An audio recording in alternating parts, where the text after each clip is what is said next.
Hello guys, good morning. 26 दिसंबर Sunday.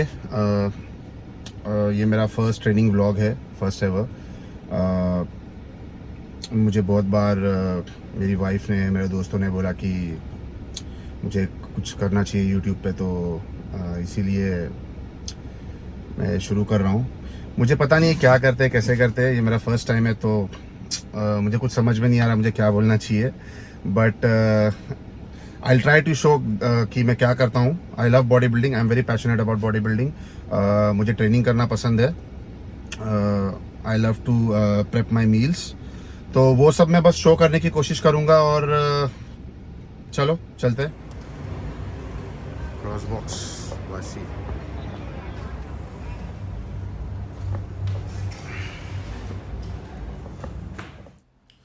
So hello guys, welcome back. Gym में आ चुका हूँ। पहला एक्सरसाइज जो हम करने वाले वो है डेडलिफ्ट्स। मैं कन्वेंशनल डेडलिफ्ट्स करना पसंद करता हूँ, bringing it all the way from the ground all the way to the top. ये है मेरा ट्रेनिंग पार्टनर साहिद। मेरे दो ट्रेनिंग पार्टनर है, एक है साहिद और एक है युवराज। ये है युवराज। दोनों भी बहुत ही यंग बच्चे हैं, 21 ईयर्स ओल्ड। ये करीब करीब 6 फुट 1 इंच का होगा। और Shahid Indian Godzilla, he must be around 6'2" और 6'3". सो गाइस, पहला एक्सरसाइज जो है ये है डेडलिफ्ट। और मैं बोलूँगा कि ये सबसे ही बेसिक एक्सरसाइज है। और इसको मैं बोलूँगा एक फाउंडेशनल एक्सरसाइज है। बेसिक मतलब इसका मतलब ये नहीं कि एक बिगिनर एक्सरसाइज है। इट्स, आई वुड से कि this is the basics. It's the basics of fitness, body building या जो भी कहो, मसल बिल्डिंग। ये ओवरऑल बॉडी डेवलपमेंट में हेल्प करता है। बार को करीब करीब शोल्डर विड्थ अपार्ट पकड़िए आप। और ग्राउंड से इसको कम्प्लीटली आपको न्यूट्रल बैक पोजीशन या स्लाइटली आर्च पोजीशन, मैं हमेशा बोलूँगा न्यूट्रल बैक पोजीशन, क्योंकि जब बैक की जो न्यूट्रल शेप है वो ऑलरेडी एक आर्च शेप्ड है। अगर आप देखोगे तो एक आर्च रख सकते हैं, पर ज़्यादा आर्च नहीं रखना है हमें, उसको हाइपर एक्सटेंड नहीं करना है। और जैसे कि आप देख सकते हो, मैं जब ऊपर की तरफ आ रहा हूँ, शोल्डर्स को पीछे की तरफ स्क्वीज़ करना है।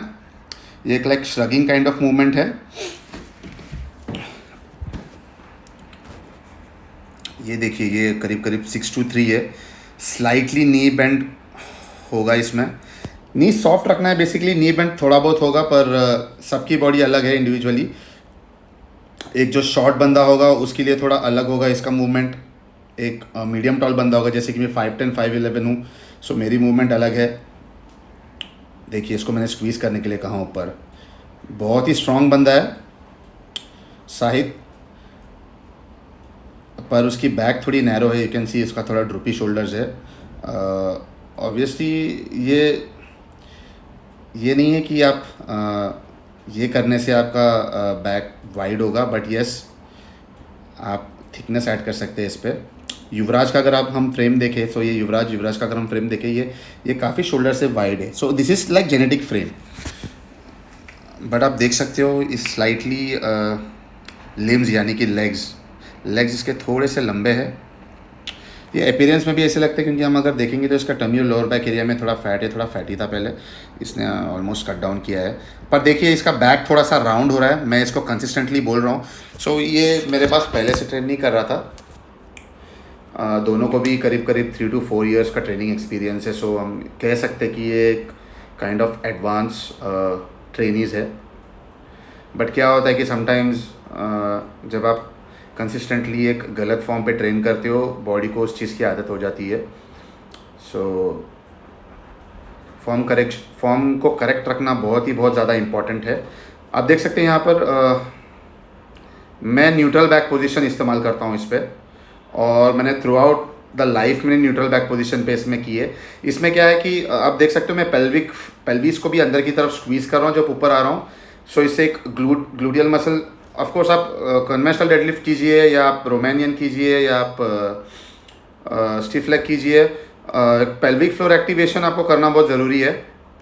Only that way you will be able to maintain a neutral spine position. आप आर्च पोजीशन भी रख सकते हो, जैसे कि कोई फीमेल्स है उनका मोस्टली थोड़ा सा जो आगे की तरफ स्पाइन टिल्ट होता है, इट्स ऑल बिकॉज कि उनका कभी कभी जो हिप मसल है, जो बट मसल है, वो ज़रा स्ट्रॉन्ग होता है फीमेल्स का। They have strong lower bodies. That's about 100 kg। मैं जिस दिन मैं ये ट्रेनिंग कर रहा हूँ मैं अबाउट 100 kg का हूँ।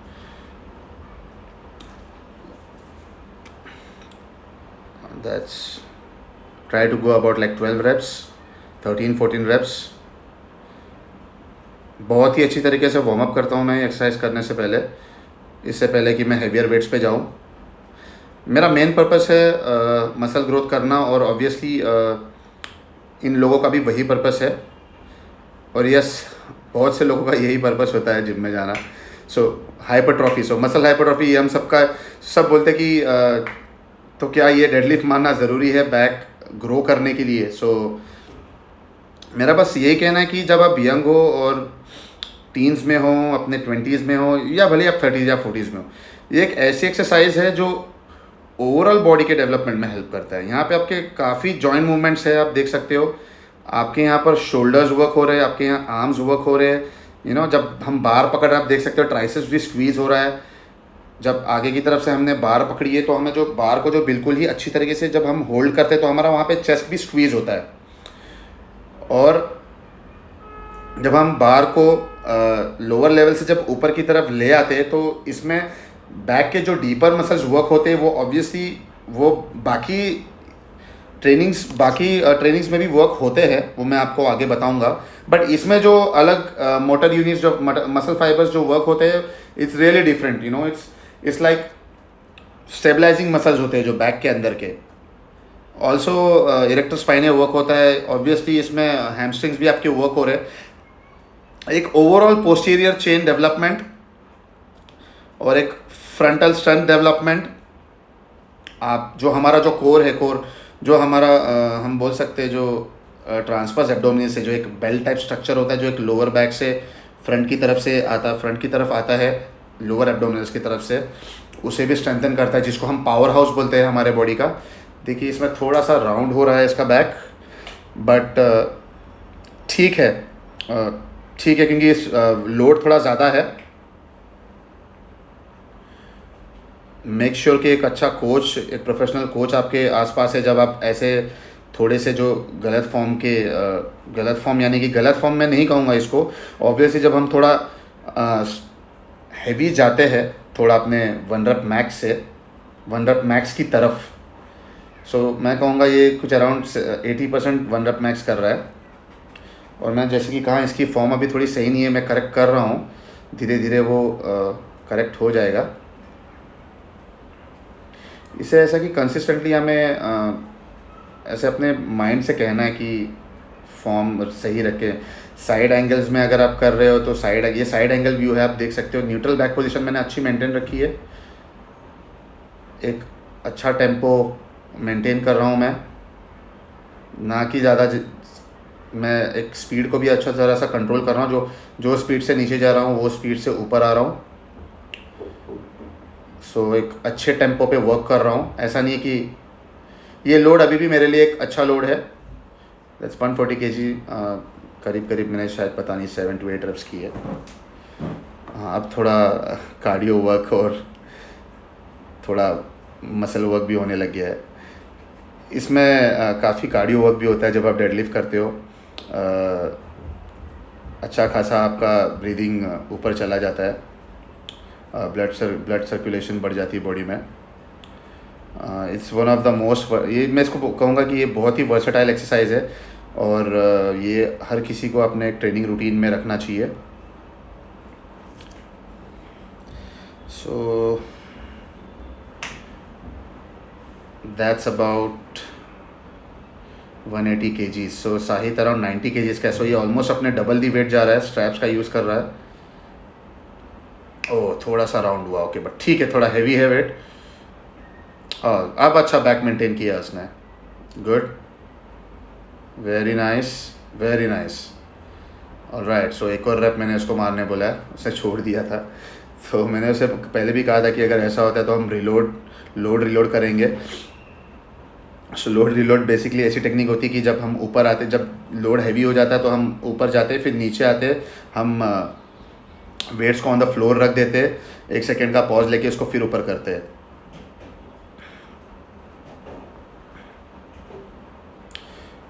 सो गाइस बार को बहुत ही नज़दीक राउंड हो रहा है। तो यहाँ पे ऐसा हो रहा है कि ये इसका ऐसा होता है कि जब ये लिफ्ट करने जा रहा है ये बार अपने बॉडी से दूर रख रहा है। सो बार को बहुत ही नज़दीक रखना ज़रूरी है, वहाँ पे अपने शिन के पोजीशन पे।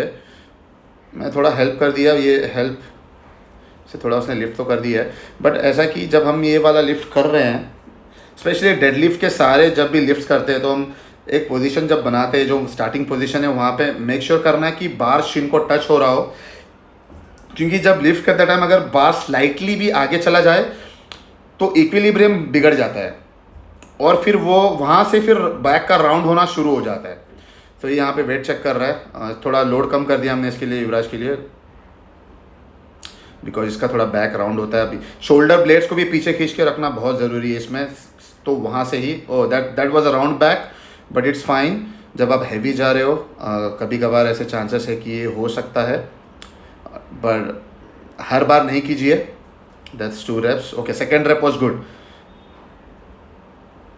ऐसा होता है कभी कभार कि जब हम थोड़ा एक हैवियर लोड जाते हैं एक फॉर्म को मेंटेन करते हुए, फर्स्ट रेप जो है वो थोड़ा हम हेजिटेशन होता है, तो वहाँ पे शायद कभी कभार बैक राउंड हो जाता है और उसके बाद सेकेंड रेप से सब सही होने लग जाता है। सो मेक श्योर कि आपके आसपास कोई प्रोफेशनल कोच हो या कोई एक एक्सपीरियंस लिफ्टर हो। सो मैं चाहता हूँ कि अराउंड 6 to 8 reps करूँ। So that's 1। Load reload use कर रहा हूँ मैं, 2 good. So okay, that's straight back 3। Shoulders को पीछे खींच के रखना है, शोल्डर्स को एक अच्छी पोजीशन पे रखना है, 4। That's 4 reps। मैं काफ़ी टाइम से डेडलिफ्ट नहीं कर रहा था क्योंकि मैंने लास्ट जून में काफ़ी अराउंड 250 kgs का डेडलिफ्ट मारते वक्त मेरे लेफ़्ट साइड का रेयर डेल्ट टेंडन स्नैप हो गया था और तब से मेरे माइंड में थोड़ा एक डर सा है। सो मैं काफ़ी टाइम से डेडलिफ्ट नहीं मार रहा था, इतना हेवी लोड पे नहीं जा रहा था, मैं जस्ट 140 kgs पे ही कर रहा था। गाइस ये सबसे बेनिफिशियल एक्सरसाइज है और सबसे डेंजरस एक्सरसाइज भी है। डेडलिफ्ट से जो इंजरी आएगी वो इंजरी जो है वो आपके अंदर डर भी पैदा करेगी, लाइफ टाइम रह सकती है। सो बी केयरफुल। ऐसे लोगों को देखकर दूसरों को देखकर ऐसा मत कीजिए कि ज़्यादा लोड उठाना है, लिफ्ट करना है। सो ये दोनों भी नेचुरल है, मैं नेचुरल नहीं हूँ, मैं एनहांस्ड हूँ। सो बट वो इतना डिफरेंस किस तरीका की डिफरेंस पैदा करता है मैं वो आपको बाद में बताऊंगा। ओके, थोड़ा बैक इसका थोड़ा सा राउंड हो गया, बट मैंने इसको एक और रेप करने बोला। सो बेसिकली हमने जो लास्ट सेट में किया था हम वापस से वही कर रहे एंड और ज़्यादा लोड डाल सकते हैं, पर मतलब नहीं है, वहाँ से वो एक बहुत ही डेंजर जोन शुरू हो जाता है। सो युवराज ने जो लोड अभी उठाया था उसने पहले 3 reps मारे थे, अभी एक और रेप मारे। So good. ऑलराइट, सो मैं सेम वेट ले रहा हूँ अभी। That's 1 2 and push it back inside and 3। that's it। so और थोड़ा सा बैक में मुझे फील हुआ वहाँ पर। मैं कम से कम मैं भी 33 ईयर्स का हूँ, सो मैं अराउंड 14 ईयर्स से लिफ्ट कर रहा हूँ। I am dead lifting since the age of 15। So थोड़ा बहुत बैक में कभी कभार मुझे फील होता है, बट इट इज़ माइल्ड। मुझे कभी बैक में इंजरी नहीं हुई, मैं ज़्यादा बेल्ट का इस्तेमाल नहीं करता हूँ। मैंने मेक श्योर किया कि हमेशा मैं एक अच्छा फॉर्म मेंटेन करूँ। So guys this is the next exercise. ये है, इसे मैं कहता हूँ रैक रोज। सो बेसिकली इसमें क्या है, हमने रैक के ऊपर अपने बार को रख दिया है। इट इज़ द सेम, ये सेम बेंट ओवर बारबेल रो जैसा ही है। सो इसमें हम प्रोन ग्रिप ले रहे हैं। प्रोन ग्रिप यानी कि जिसको ओवरहेड ग्रिप यानी कि बार को ऊपर से पकड़ना। सेम विथ लेंगे, शोल्डर विथ अपार्ट। देखो थोड़ा सा बैक में राउंडनेस है, आप समझ सकते हो, हल्का सा, ज़्यादा नहीं। इसका ऐसा कि ये अपने नीचे की तरफ थोड़ा सा इसका हिप झुकने शुरू हो जाता है। जब ये होता है तो ये एक बहुत ही जो हमारे बैक के जो लैट्स मसल्स को जो हम वर्क करना चाहते हैं, बैक में जो जितने भी मसल्स है जिसको हम स्क्वीज़ करना चाहते हैं, उससे टेंशन निकल जाती है। सो हमें एक गुड पोजीशन मेंटेन रखना है। यहाँ पे आप देख सकते हैं कि हम एक अराउंड अराउंड कुछ it's not a parallel position, बस पैरेलल से थोड़े से ऊपर की तरफ है। पैरेलल पोजीशन पे भी आप कर सकते हो, बट दैट्स अ डिफरेंट रो। उसको हम पेंडली रोज कहते हैं, उसको फ्लेक्शन रोज कहते हैं। ये हम बेंट ओवर बारबेल रो ले रहे। रो है वो आप ऐसे करो, वैसे करो, झुक के करो, जो आपको बेटर लगे, जिससे आपको ज़्यादा फील हो। सो मैंने यहाँ रैक का इस्तेमाल किया क्योंकि वो डेडलिफ्ट मारने के बाद थोड़ा सा जब लोअर बैक में थोड़ा सा एग्जॉशन आ जाता है, एक लेवल पे फॉर्म मेंटेन करना मुश्किल हो जाता है, क्योंकि इसमें हमें आगे की तरफ झुक के खड़े रहना है, कोई मूवमेंट नहीं है, और बस एल्बोज़ को पीछे की तरफ खींचना है। बहुत ही इंपॉर्टेंट है कि एल्बोज़ को पीछे की तरफ ड्राइव करें। गाइज एट दिस पॉइंट मैं आपको कह सकता हूँ कि मेरा बैक कम्प्लीटली पंप हो चुका है। मेरे लैट्स, मेरे मिड ट्रेपेजियस, मेरे rhomboids, overall mid back to lower back काफ़ी पंप हो चुका है, and it's a really really good feeling. So जब भी आपको ऐसा लगे कि आपके लोअर बैक में अगर डेडलिफ्ट मारने से अगर ऐसा हो रहा है कि आप बेंट ओवर बारबेल रो नहीं मार सकते, सो आप ये इस्तेमाल कर सकते हैं। और इसकी सबसे खासियत ये है कि ये कोई बिगिनर भी यूज़ कर सकता है जो बेंट ओवर बारबेल रो सीख रहा है। ये कोई इंटरमीडिएट भी यूज़ कर सकता है जो अपने एक पावर पे पीक कर चुका है और वो आगे नहीं बढ़ पा रहा है। तो हमारे पीक को भी बर्स्ट करके जब हमें आगे जाना है, तो ये it's a very good workout. यहाँ पे आप जस्ट चाहे तो अपने फॉर्म करेक्शन के लिए भी इसको इस्तेमाल कर सकते हो। एक एडवांस लिफ्टर भी इसको यूज़ कर सकता है। देखिए मैं ऐसे कंटिन्यूसली बोल रहा हूँ, इसका लोड हम बढ़ा नहीं रहे। सो गाइज यहाँ पे इसकी फॉर्म थोड़ी इतनी अच्छी नहीं है, but trust me next session में आप देख सकोगे कि इसकी फॉर्म थोड़ी बहुत इम्प्रूव हुई है। साहिद ये तो एक कम्प्लीटली पावर हाउस बच्चा है। साहिद की जो बॉडी है वो बायोमैकेनिकली बहुत ही अच्छी है। इसका जो limb distribution, upper body lower body distribution, और लिम्स और जो वेट का जो एक डिस्ट्रीब्यूशन है, जो एक upper body to lower body, एक बहुत ही अच्छी बायोमैकेनिकली गिफ्टेड बॉडी है। सो अगर ये बंदा गलत फॉर्म से भी अगर कर रहा है, मतलब इसकी बॉडी भी ऐसी कि शायद इसने अपने लाइफ में जब भी लिफ्ट भी किया होगा सो गलत फॉर्म नहीं किया होगा।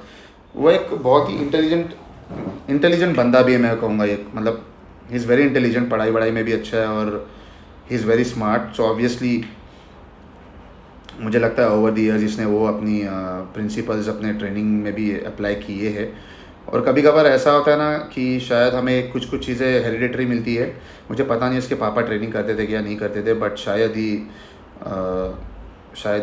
ये बाय इंस्टिंक्ट भी, किसी मैं कह सकता हूँ बाय इंस्टिंक्ट भी कोई लोग जिम में जाते हैं और जाते ही उनकी फॉर्म एकदम करेक्ट होती है। सो मैंने तो जब फर्स्ट टाइम डेडलिफ्ट किया था रॉनी कोलमैन को देख के, मैं तो 2-3 दिन ऐसा चल नहीं पाया था। मेरे लोअर बैक में इतनी प्रॉब्लम थी, आगे की तरफ से झुकने के लिए भी मुझे बहुत प्रॉब्लम हो रही थी। बट हाँ, मैंने जब वहाँ पे फॉर्म गलत किया तो मैंने सीखा काफ़ी, और उसके बाद मैंने इम्प्रूवमेंट्स की। सो थोड़े बहुत मिस्टेक्स होते हैं, और अगर हम कर भी रहे तो इट्स फाइन।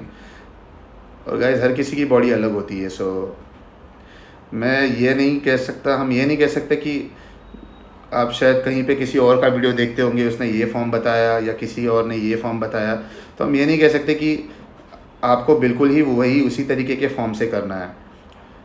हमें अपना स्वीट स्पॉट ढूंढना है, हमारे कहाँ वीकनेसेस। देखो जैसे कि मैं यहाँ इसको कह रहा हूँ कि हिप को पीछे की तरफ पुश करो और ना कि हिप को नीचे जाने दो। जहाँ हिप नीचे जाना शुरू हो गया वहाँ नी बेंड जाना शुरू हो गया, और जो वेट का जो लोड का जो डिस्ट्रीब्यूशन है वो दूसरी तरफ चले जाता है। तो हमें वो नहीं करना है। हमें वेट का जो लोड का जो डिस्ट्रीब्यूशन है वो पूरा प्रॉपर ओवरऑल बॉडी पे रखना है। जहाँ से पैर का जो काम है, एक जो हमारे पैर है इस वर्कआउट में वो एक स्टेबलाइजर का काम करते हैं, जो स्टेबलाइज करते हैं मूवमेंट को। और अगर वहीं से अगर मूवमेंट्स होने लग गई, ये देखिए पूरा पसीना पसीना हो गया है, that's just we are just into like 2 exercises and इतना हो चुका है। सो मैं तो यही कहूँगा कि गाइस स्टार्ट के जो 2 या 3 एक्सरसाइजेज है वो बहुत ही इंपॉर्टेंट है, कोई भी वर्कआउट हो। और ये 2 या 3 एक्सरसाइजेस के अंदर ही आपके muscles almost 80 to 90%, even like 100%, मतलब 80 to 90% कम्प्लीटली वर्क हो जाने चाहिए। सो और वहाँ पे कम्प्लीटली, बिकॉज वहाँ पर ही आपके पास ज़्यादा एनर्जी होती है। आपका ये करना है कि हम जो भी ग्लाइकोजन है वो उसको कम्प्लीटली हम डिप्लीट कर दे, कम्प्लीटली यूटिलाइज करें, डिप्लीट नहीं कहूँगा, उसको कम्प्लीटली यूटिलाइज करें हम अपने एनर्जी को। So 2 plate that's around 100 kg। So अपने इस पर रोक कर रहा है। Okay, there is a slightly momentum, the load is high. ठीक है, थोड़ा बहुत चीटिंग हो रहा है but okay. So elbow drive नहीं हो पा रहा है बट गुड। ठीक है, स्टार्ट के 3-4 रेप्स ही उसके अच्छे थे बट इट्स ओके। मैंने वहाँ उसको हेल्प नहीं किया, मैं अब यहाँ पर इससे थोड़ा हेल्प लूँगा। मैंने काफ़ी टाइम से इतना हेवी रो भी नहीं किया। मेरे फॉर्म भी यहाँ पे थोड़ी सफ़र करेगी, बट मैंने लाइफ में बहुत बार इतना लोड का रोइंग किया है, वो भी with a very good form. Okay, that's 1 2 3 4। ठीक है, it's still a pretty good form guys, still a pretty good form. So ऐसा अगर आपसे थोड़ा, अगर जब हैवी जा रहा है और लोड नहीं उठ रहा है, तो आप किसी भी अपने पार्टनर को या किसी को भी हेल्प करने के लिए बोल सकते हैं। स्लाइटली उनको ये कहना है कि एल्बोज को पीछे की तरफ पुल करे और थोड़ा सा बहुत स्क्वीज़ करने में आपको हेल्प मिल जाए। ऑलराइट गाइस, सो ये हमारा नेक्स्ट एक्सरसाइज है टी बार रोज। टी बार रोज भी ओवरऑल बैक थिकनेस ऐड करने में बहुत हेल्प करता है। एक कहावत है बॉडी बिल्डिंग लाइन में या मसल बिल्डिंग लाइन में, you have to row to grow your back. So हमें रो, अगर बैक को असली में ग्रो करना है तो रो करना है। So these are all rowing exercises. और आप शायद आपने कभी अगर आए भी प्रोफेशनल बॉडी बिल्डर्स के जो टॉप लेवल के एथलीट्स हैं और या क्लासिक फिजिक के भी एथलीट्स हैं, आप जिनको भी देखेंगे जो यंग है या पुराने हैं, वो स्टिक करते हैं बेसिक प्रिंसिपल्स के साथ। So this are the basics, this are the foundational. T bar row थोड़ा संभल के करना है, थोड़ा इंजीनियस सा है। या इसमें अलग अलग टाइप के आप टी बार रोज कर सकते हैं। अब हमने इसमें बड़ा वाला प्लेट डाला हुआ है। मूवमेंट यही है कि एल्बोज को पीछे की तरफ ड्राइव करना है। सो एल्बोज को पीछे की तरफ ड्राइव कर रहा हूँ मैं। इसमें थोड़ा सा रेंज ऑफ मोशन शॉर्टन हो जाता है। अगर आप इसमें छोटे प्लेट डालोगे तो आपका रेंज ऑफ मोशन थोड़ा सा बढ़ जाएगा और बैक के अलग मसल्स को थोड़ा ज़्यादा एक्टिवेट कर देगा। वो आप खुद अगर आप डालोगे तो आप फील कर पाओगे। इसमें मोस्टली मिड बैक में आपको ज़्यादा फील होगा। अगर आप बैक को ज़रा आगे की तरफ झुका के रखोगे तो आपके लोअर लैट्स में भी एक्चुअली आप रो करोगे तो most of the muscles of your back is working. So आपको फील करना है कि आपको कौन सा पोजीशन लेना है और कैसे उसको मसल्स को एंगेज करना है। माइंड मसल कनेक्शन है, कनेक्शन बहुत ही इम्पॉर्टेंट है। थोड़ा सा मजाक मस्ती कर रहे हैं हम भी। सो गाइस, अगर आप देखोगे रो में या बेंट ओवर बारबेल रो बोलिए या टी बार रोज बोलिए, सो आप देखिए कि ये जो पोजीशन हमें उन्हें मेंटेन करना है, स्लाइटली आगे फॉरवर्ड होकर एल्बोस को ड्राइव करना है पीछे की तरफ। सो ये जो आप जो पोजीशन देख रहे हैं, इसे मैं कहूँगा जब हम डेडलिफ्ट मारते हुए जब हाफ पोजीशन में नीचे आते हैं तो हम यही पोजीशन होती है हमारी। सो इसीलिए डेडलिफ्ट बहुत इंपॉर्टेंट है, क्योंकि अगर आप डेडलिफ्ट करोगे तो आपकी लोअर बैक में जो लोअर बैक स्ट्रेंथ और एक स्टेबलाइजेशन जो आएगी वो आपके रो में और आपके टी बार रो को बहुत अच्छा करेगी। सो अगर आपको टी बार रो या रो बहुत अच्छा मारना है तो डेडलिफ्ट भी एक बहुत इंपॉर्टेंट एक्सरसाइज है, क्योंकि वो इन चीज़ों में आपको हेल्प करेगी। That's quite a heavy load. दोनों भी बहुत यंग है, नेचुरल भी है। सो क्या एक इस एज में जो होता है, जो 15 से 14 से जो 21 की जो एज होती है, यहाँ पे आपके हार्मोन्स ऑलरेडी बहुत ही अच्छे होते हैं और आपकी बॉडी की मसल रिकवरी, आपकी बॉडी की जॉइंट रिकवरी और आपकी बॉडी की रेजिस्टेंस टू इंजरी कहूँ तो जैसे कि ये होता है कि इंजरीज होने से बचने की काबिलियत, जो कैपेसिटी बॉडी की, वो बहुत अच्छी होती है। मुझे आज भी पता है कि मैं करीब करीब मैंने 14 से 19.5 ईयर्स के एज तक मैंने नेचुरली ट्रेन किया और मैं बहुत ही हेवी ट्रेनिंग करता था। और हेवी ट्रेनिंग हेवी ट्रेनिंग का मतलब ये नहीं होता कि बहुत ज़्यादा लोड उठाना। हेवी ट्रेनिंग का मतलब ये होता है कि जो आपकी जो कैपेसिटी उससे हेवी ट्रेन करना। सो मैं एक कैपेसिटी की अगर मैं गिनती करूँ तो जैसे कि डेडलिफ्ट में एटलीस्ट गोइंग डबल या बॉडी वेट, यानी कि आप 90 केजी की हो तो आप 100 केजी का आप डेडलिफ्ट कर रहे हो। स्क्वाट में मैं बोलूँगा कि गोइंग 50% अबाव या बॉडी वेट, यानी कि अगर आप जो आपका अगर समझो आप 90 केजी बॉडी वेट है तो आप अगर आप अराउंड 120 केजी का स्क्वाट मारते हो, या मैं बोलूँगा फिर भी अगर 90 केजी जो अपने बॉडी वेट के कंपैरेबल वेट मार रहे हो, यानी कि 90 केजी का स्क्वाट मार रहे हो, अगर आप 90 केजी के हो तो बहुत ही अच्छी स्क्वाट है। बेंच प्रेस में मैं बोलूँगा जैसे कि आप 75% ऑफ योर बॉडी वेट, उतना वेट लोड को अगर आप उठा पा रहे हो, जैसे कि आप समझिए अगर आप 100 केजी के और अगर आप 70 केजी का भी अगर आप बेंच प्रेस मार रहे हो तो बहुत ही अच्छा बेंच प्रेस है वो। ये एक स्केल है, जो स्केल में बता रहा हूँ कि ये स्केल में अगर आप ट्रेनिंग कर रहे हो ऐसी स्केल में, जो फाउंडेशनल एक्सरसाइजेस है, जो जिसमें हम डेडलिफ्ट बोलते हैं, जिसे हम स्क्वाट्स बोलते हैं, जिसमें बेंच प्रेस आ गया, जिसमें स्टैंडिंग ओवरहेड मिलिट्री प्रेस आ गया, ये एक बहुत ही बेसिक फंडामेंटल फाउंडेशनल एक्सरसाइजेस है। और आप जब यंग हो 14 to 21, मैं ये कहूँगा कि आप ये बेसिक फाउंडेशनल एक्सरसाइजेस पे वर्क करो और इस पे आप प्रोग्रेस करते जाओ। मशीन्स का यूज़ कीजिए, पर मशीन्स आपको अभी यूज़ नहीं करना है, मतलब क्योंकि मैंने ओवरऑल अपने लाइफ में एक्सपीरियंस में खुद से ट्रेनिंग और दूसरों को ट्रेनिंग करते हुए भी मैंने देखा है कि फ्री वेट्स में जो मसल ग्रो होता है, जो एक फ्री वेट्स में जो एक अपने जो हमें रिजल्ट्स दिखते हैं ओवरऑल, वो काफ़ी डिफरेंट होता है। बिकॉज मशीन्स की जो मूवमेंट्स होती है वो रिस्ट्रिक्टेड होती है। हाँ, मुझे पता है वो आइसोलेशन के लिए बहुत अच्छी होती है, बट बहुत ही स्टेबलाइजिंग मसल्स, जो डीप मसल्स होते हैं, जो deep muscles, not superficial muscles, जो डीप मसल्स है, वो उसमें एक्टिवेट उतने नहीं हो पाते।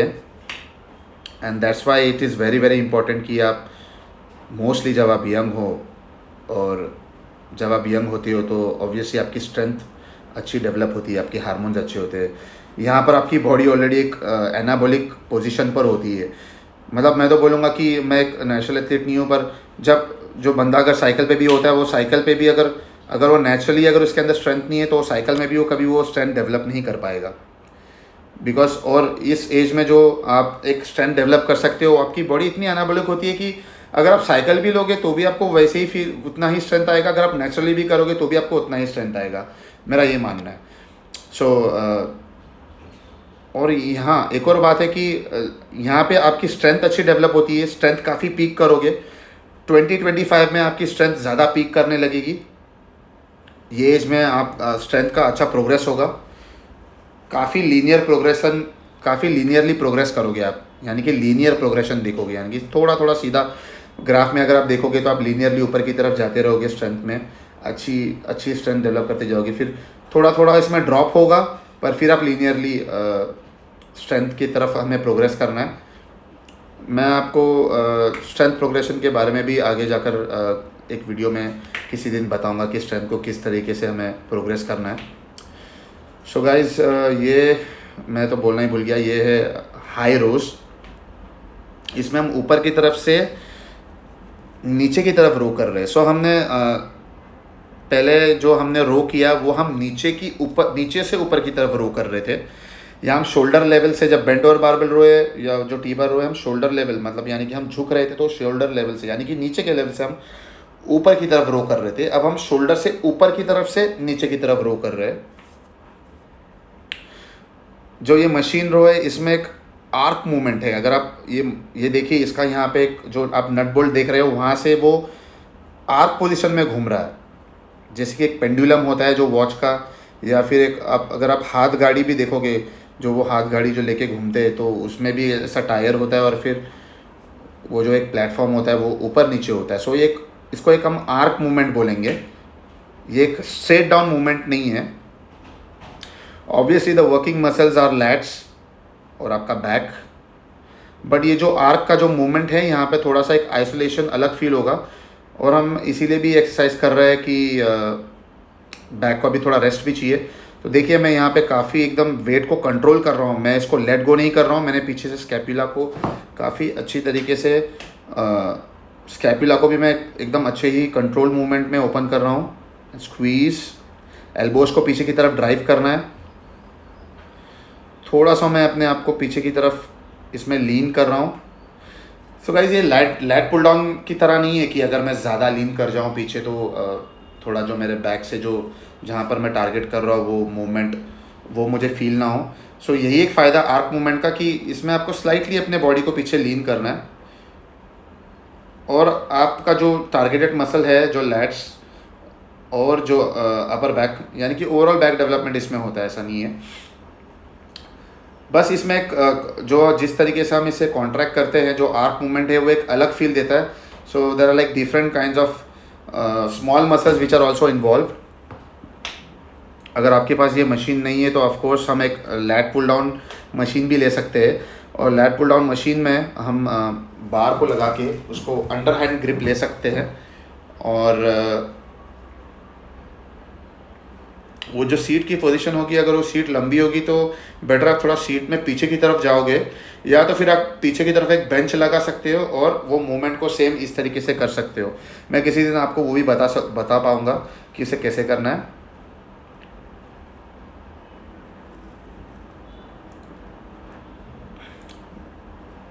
सो एल्बोज ड्राइव बहुत इंपॉर्टेंट है, काफ़ी हैवी लोड है।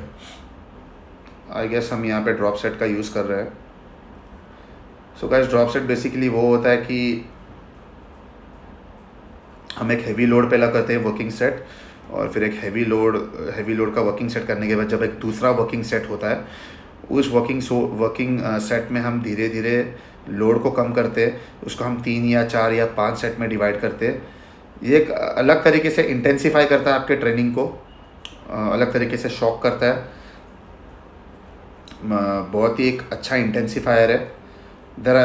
बहुत सारे इंटेंसिफायर्स होते हैं ट्रेनिंग में।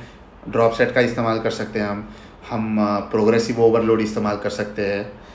सो प्रोग्रेसिव ओवरलोड में हम स्टार्ट से ही एक मीडियम लोड से स्टार्ट करते हुए हम वही सेट में वेट ऐड करते जाते हैं, मैं उसका भी आपको बताऊंगा एक दिन। फिर रेस्ट एंड पॉज सिस्टम भी यूज़ किया जाता है जिसमें हम सेट कंप्लीट करते हैं एक वर्किंग सेट पे, फिर वहाँ पे हम 10-15 सेकंड का ब्रेक लेते हैं और फिर उसको कंटिन्यू कर सकते हैं 3 से 4 सेट्स के लिए। और फिर हम क्लस्टर सेट्स भी यूज़ करते हैं, वो हैवियर लोड्स पे होता है। क्लस्टर सेट और रेस्ट एंड पॉज थोड़ा बहुत सिमिलर है।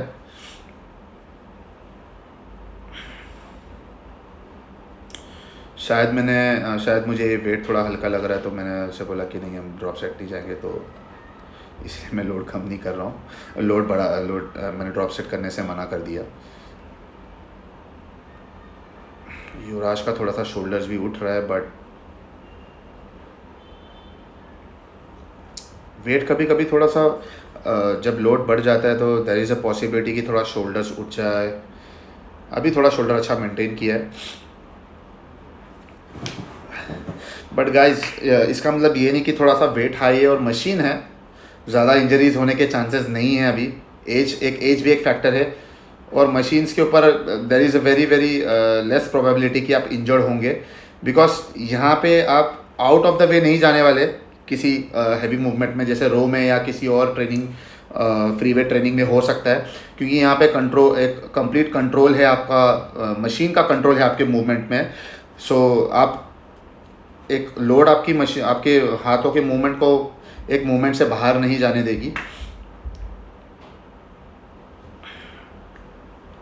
At this point of time muscles पूरे जलने लग गए हैं गाइस। इसके बाद इस ट्रेनिंग सेशन के बाद जब मैं नेक्स्ट डे उठा तो मेरा बैक बहुत सोर था, और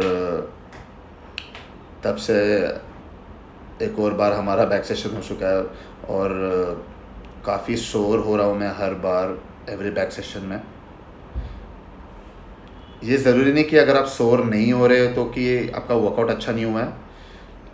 हर किसी की बॉडी अलग अलग तरीके से रिस्पॉन्ड करती है। मैं बहुत से अपने क्लाइंट से मिला हूँ और अपने स्टूडेंट्स जिनको मैंने ट्रेन किया है उनसे मैं भी ये पूछता था कि आपका बैक सोर है क्या, वो बोलते थे कि नहीं। जो मेरे साथ भी ट्रेनिंग करते थे उनका बैक उतना सोर नहीं होता था, मेरा बैक कभी कभी ज़्यादा सोर हो जाता था। बट मैंने उनको देखा है कि वो लोग every week every month progress करते जाते थे और मसल ग्रोथ भी उसमें दिखता था। सो एक सोरनेस को मैं एक स्केल नहीं बताऊंगा कि एक रूटीन अच्छा हुआ है कि नहीं हुआ है। At the end of the day training जब हम कंप्लीट करते हैं कि एक जो फीलिंग होती है कि अकम्प्लिश हुआ है कि नहीं हुआ है, वो ज़्यादा इम्पॉर्टेंट है। और ट्रेनिंग रूटीन जो हम फॉलो कर रहे हैं, मैं एक पर्टिकुलर ट्रेनिंग रूटीन को एटलीस्ट कम से कम 8 to 12 वीक्स रखता हूँ। हमें कंसिस्टेंटली ट्रेनिंग रूटीन को चेंज नहीं करना चाहिए, बिकॉज उससे फिर हमें एक ट्रैक रखने नहीं होता है। सो एक कंसिस्टेंट ट्रेनिंग रूटीन कम से कम एटलीस्ट 8 to 12 वीक्स, और उसमें बेसिक एक्सरसाइज का होना है। बेसिक्स एक्सरसाइज यानी कि बेसिक्स जो भी फ्री वेट्स के थोड़े बहुत बेसिक्स है वो होना बहुत बहुत ज़रूरी है, बिकॉज ओवरऑल डेवलपमेंट में बहुत बहुत हेल्प करता है। Alright guys, so the next exercise is seated machine row isolateral plate loaded machine है ये। इसका भी अगर आप देखोगे तो ये एक आर्क मूवमेंट है।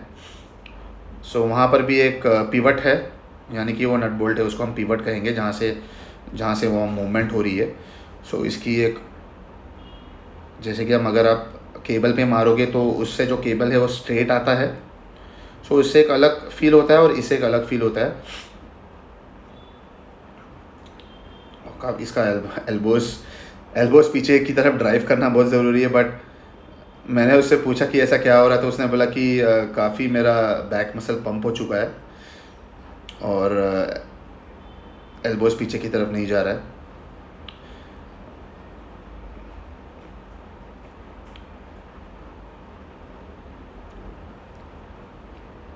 अगर आपके पास ये मशीन नहीं है तो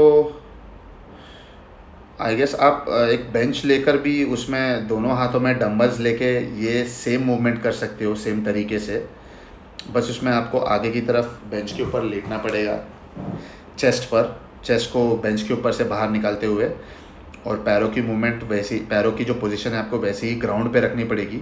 इसमें बस ये एक फ़ायदा है कि आप इसमें जो वेट्स है वो वर्टिकली आ रही है आपकी तरफ। ऑफ कोर्स वेट का जो लोड है वो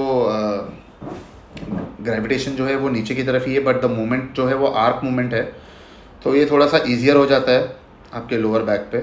वो भी अगर आप सीटेड पोजीशन में करोगे वो भी ईजियर होगा, बट इसमें जो एक हैवियर लोड जा सकते हो आप। सो जब भी हम हैवी लोड जाते हैं, बॉडी को एक चैलेंज करते हैं हैवी लोड पर, बॉडी को जब भी हम हैवी लोड से चैलेंज करते हैं, बॉडी के लिए एक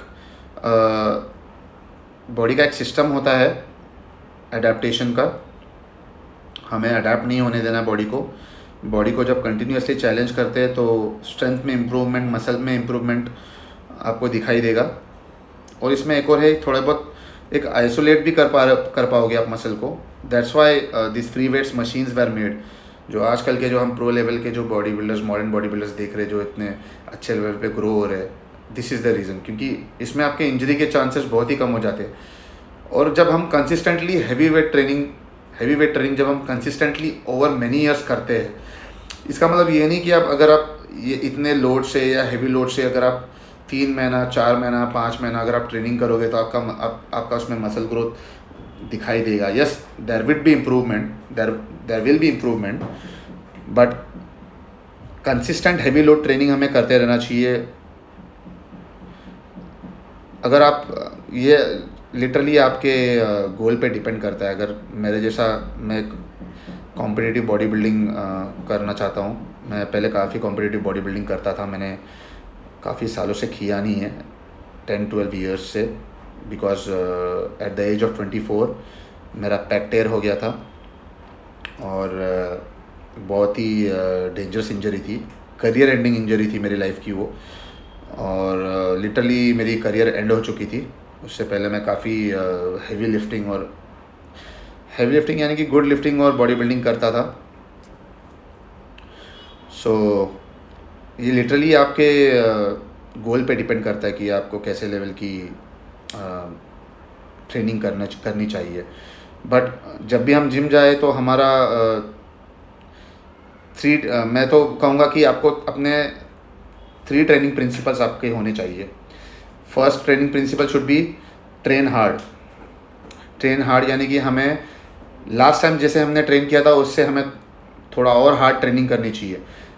यानी कि वो शायद या वेट रिलेटेड हो, या रैप रिलेटेड हो, या इंटेंसिटी रिलेटेड हो। ये देखिए हमारे पास ये 40 इयर्स के है, काफ़ी सालों से ट्रेन करते हैं, बहुत ही स्ट्रॉन्ग बंदा है। सो गाइस आप देख सकते हैं नेचुरल और एनहांस ट्रेनिंग में इतना फ़र्क नहीं है। एक नेचुरल बंदा भी उतना ही वेट उठा सकता है, जबकि बल्कि मैं बोलूँ क्योंकि मैं तो नेचुरल नहीं हूँ, एनहांस्ड हूँ। जबकि आप जब ये स्पेशल सप्लीमेंट्स या पीईडीज़ का इस्तेमाल करते हैं और मसल्स जब आपके ग्रो होते हैं और जो गोल गोल हो जाते हैं, ये काफ़ी आपको ठीक है। थोड़ा सा फर्स्ट लिफ्ट में थोड़ा सा बैक ये हुआ, सो बाउंस करते हुए ऊपर आ रहे हैं। आप ये टेक्निक भी इस्तेमाल कर सकते हो, bounce and up, bounce and up, bounce and up. So bounce and up में ये होता है कि आप लोअर बैक में थोड़ा सा आपका जो लोड है वो आपका कम हो जाता है और एक आपको इनिशियल पुश मिलता है। इनिशियल पुश मिलने की वजह से क्या है कि लोअर बैक में थोड़ा सा स्ट्रेस कम आ जाता है और आप वो लिफ्ट ईजी कर सकते हो, क्योंकि जो सबसे हार्डेस्ट जो पोजीशन होता है डेड लिफ्ट में वो ग्राउंड पोजीशन पे ही होता है। सो गाइस बैक मैं क्या बोल रहा था कि हाँ, so train hard, train heavy and train intense. ये तीन प्रिंसिपल पे आपको हमेशा काम करना है। जितना जो लास्ट टाइम से ज़्यादा ट्रेन किया था उससे हार्ड ट्रेन करना है।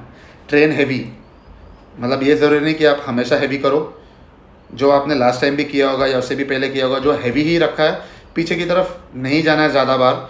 जो डिलोड वीक्स है उसमें आप कर सकते हो, पर मोस्टली हैवी ट्रेन करना है। कुछ कुछ बेसिक स्केल्स है कि डेडलिफ्ट में आपको डबल बॉडी वेट, या स्क्वाट्स में आपको बॉडी वेट, या बेंच में आपको 70% ऑफ योर बॉडी वेट, ऐसा कुछ एक स्केल आप अपने हिसाब से आप बनाइए और ओवर द टाइम आप उसको ट्रैक कीजिए और उस पर वर्क कीजिए। और ट्रेन इंटेंस का मतलब है इंटेंसिफायर्स ऐड कीजिए, drop set, super sets, rest and pause, ये सब चीज़ों का आप इस्तेमाल कर सकते हैं और इस तरीके से हम अपने ट्रेनिंग को अच्छा कर सकते हैं। So guys hope you like this video, और अगर आपको अच्छा लगा तो ज़रूर लाइक बटन दबाइए, और अगर आपको अच्छा नहीं लगा तो मुझे ज़रूर बताना कि मैं आपसे और क्या इन्फॉर्मेशन शेयर कर सकता हूँ। सो गाइज ये साइड एंगल व्यू था। नेक्स्ट टाइम हम बैक एंगल व्यू से कोशिश करेंगे, सो और आपको ज़रा अच्छा आइडिया है। साइड एंगल व्यू से एक साइड एंगल व्यू का आपको आइडिया आएगा और बैक एंगल व्यू से आपको बैक एंगल व्यू से आइडिया आएगा। फिर हम एक टॉप एंगल व्यू भी कर लेंगे।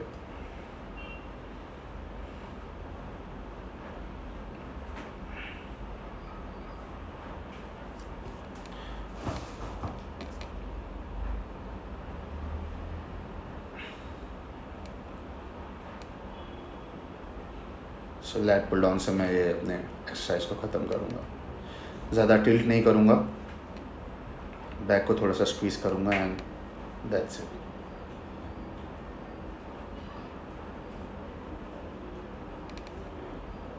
होप यू गाइज एंजॉयड, और hope you guys enjoyed this video और आपको काफ़ी इन्फॉर्मेशन मिली।